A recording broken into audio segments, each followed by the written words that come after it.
Hey YouTube channel. I had to see if I could redo this. Um I'm talking about mental health and depression. I've been having that off and on for the past 4.5 years.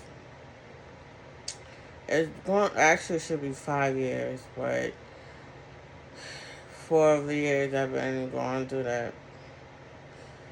It's it's really not fun to have depression and mental health and everything else. The fact that African American people, we don't talk about it. I know I don't. I mean, we could go to a therapist, we could go and talk to a pastor or family, stuff like that, mainly a therapist. I've been off and on going through that because of my mom. I don't get that much sleep.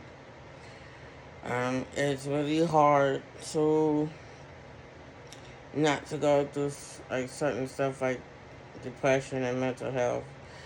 Um, for the years that my mom is five, but 4 of the years I've been wanted to behead myself so many times. Like legit, so many times. I wanted to behead myself. I wanted to take pills and not wake up. I've been wanting to take pills with alcohol. There's a lot of stuff I wanted to do to end up with my mom. And it's like, I know that she don't want me to do that. I know I would see my mom again. It's just, my mom and I were so close when it comes down to a lot of stuff that we have done together. If it was shopping, hanging out, watching TV, being up until like 4, 5, 6 o'clock in the morning. I miss going shopping with her. I miss her food. I miss her laugh. It was the fun times or the best times ever to remember. Especially when she especially when everybody's birthdays would come around. We all know my mom could sing. If you actually heard my mom sing and then see how she is when she called everybody on their birthday and she would just sing off key and you know that she could sing, that's like the most thing ever. Like, I miss that motherly love. It's just the fact that when it came down to 2019 was like the worst year for us as a family and as kids. I have a tattoo on my chest and I have her full government name on my chest. Most people will probably put like mom and whatever on her, like on them. But me, I end up different. I got my mom's full government name. I need to finish it. It's just like like all the good times I miss. We did bump heads like normally, mother, daughter, kid, mother, whatever you want to put or say it. For me, it's the stuff that I go through. It's like, for instance, when my dad and I kind of, when my dad and I kind of got together, or with my dad, because I pretty much out there, I'm looking out for my dad, so I pretty much moved in with him.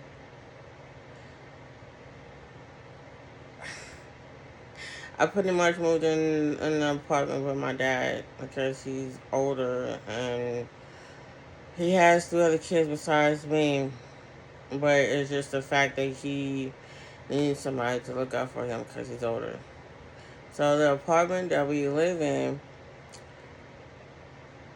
there's this one particular spot behind my door. It's like where the circuit breaker is.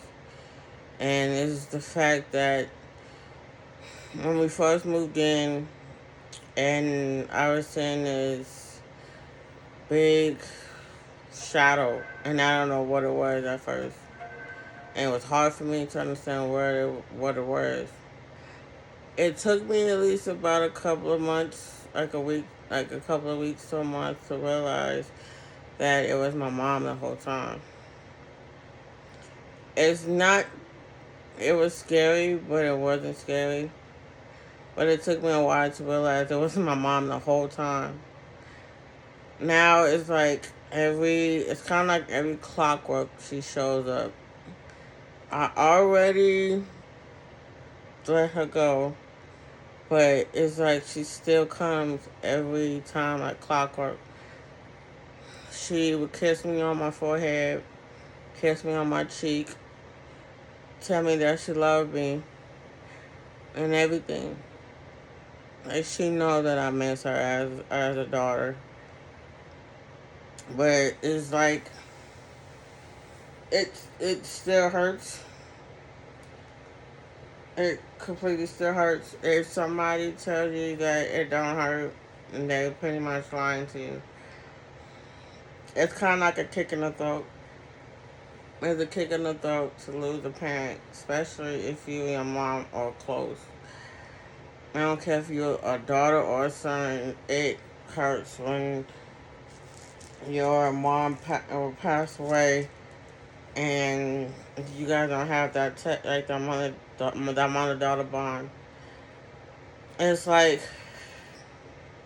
if I ever, when I get married, I'm gonna have to have like an empty seat for her, and let her know that there's always she's always gonna be here. Like my mom is always gonna be here regardless. It's just when I do get married, when I do find that right guy, I'm gonna have to let him know that I'm gonna have to have an empty seat for my mom regardless. Regardless, I'm gonna have to have an empty seat for her because she was a big part of my life.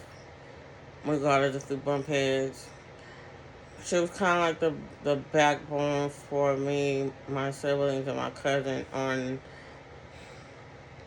pretty much on a different side of the spectrum of my family.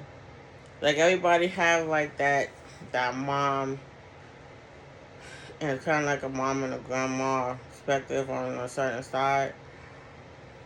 I just wish that I could actually physical touch her and see her. Like I miss her home cooked food. I could cook like her. It's not the same when you don't have your mom's home cooked food. It's really sad to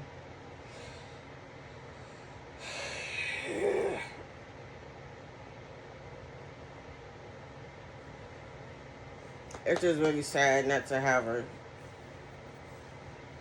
It's really sad. And I've been in a dark spot in my life for a good long time. And I'm still there. I'm still numb. I'm still in an out of body experience. The only thing that kind of got me going is this one, this one, these three comedians called DC Young Fly, Chico Bean, and Carlos Miller. If it wasn't for them, I guarantee I still would be in that dark, want to behead myself a lot. If it wasn't for them to get me out of that, I guarantee you I would still be in that spot. It's that's the only excuse me. That's the only three people that kind of got me out of it. And it's crazy because my sister, every time I was watching them, my sister always called me DC. Every time I watch the 85 South show, every time she calls me, it's always the part that DC says his part or whatever. My sister always calls me DC. Even when she called me on the phone, she calls me DC Young Fly or DC period, and it's cute. It's just at the end of the day, the only three that kind of got me out of it. They got me out of it completely. So I became a little stronger, but not fully.